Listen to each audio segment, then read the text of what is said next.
Hey everybody, I'm trying the cinematic view and my name is Lina. I'm playing around with these. I do 5 recordings of these power minutes at a time to make the best use of the time. And I know it looks like it's cold in Chicago. It's because it is. I live in Chicago and I'm welcoming you into my kitchen, which is a space that I use mostly for power minutes. It seems like. Anyway, these devotionals I've written, and they're meant to encourage you. I hope they are. You can get them in writing if you subscribe to our ministry at livingwithpower.org/power minute. Tell you a little bit about myself. I'm a doctor. I do telehealth. I work for MD Live, and I also have a ministry called Living with Power Ministries that I run with a couple of amazing people. So if you want to find out more about our ministry, check it out. In the meantime, here's the power minute for today. The title is Don't Be Deceived. And our verse is 2 Corinthians 11:3.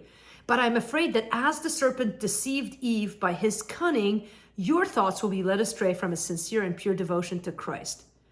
Drifting from God happens slowly and inconspicuously. And before you know it, you're too far to notice.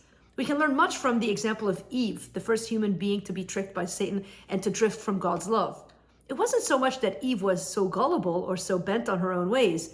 It really started slowly, inconspicuously. Satan disguised himself as a serpent and subtly engaged Eve in a conversation that questioned the word of God and eventually God's goodness.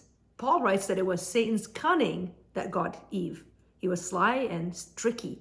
She couldn't see it coming. By the time she figured out what had happened to her, her devotion to God was soft and her regret was strong. Eve's example serves as an example to us. It's not the obvious things that lead us away from the Lord, but the subtle deceptions in our minds that slowly drift us from our love and devotion to God. What are some of the things that are drifting you away slowly from the Lord? What are some practical ways that you can guard your thoughts and your decisions more carefully today? Think about the things that you're doing today as we close out this power minute. Are there patterns in your life that are drifting you away slowly from the Lord? Or are you investing your time, your energy, your attention on Jesus through his word? That's why we're in the Word daily. That's why we do these power minutes. They're meant to bring our attention to the Lord. They're biblical truth for everyday life, which is sort of a big motto in our ministry. And so if you want to find out more about this, if you want Bible study resources, we have plenty of free Bible studies. We've got an app that's amazing. It's called the Living with Power app, or you can just check out our site. I'll be back with you again tomorrow. These power minutes are 1 minute, Monday to Friday. Hope they're encouraging you. Say hi in the comments section. Have a great day.